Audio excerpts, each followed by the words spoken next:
Now let us change these numbers from standard form to ordinary form. Solution.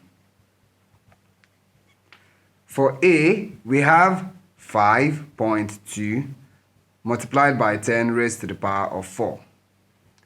Now to express this, it means that we have 5.2 multiplied by, now 10 raised to the power of 4 means you write 1 and then 4 zeros.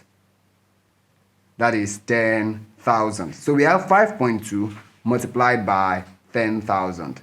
Now an easy way to get your answer is that you know that the number of digits that come after 5 is the same as the number of zeros after this one. So when you have a power of 4, it means 4 digits will follow 5. So now we have 5. Now the digits that follow would then be 2 as we see here.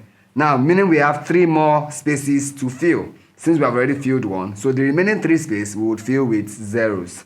So that will be 0, 0, 0, giving us 52,000.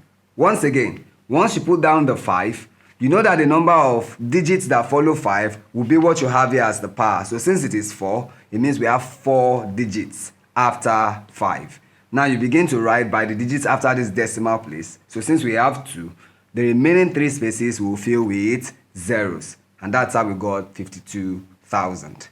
Now let's do for B. We have 7.5 multiplied by 10 raised to the power of 5.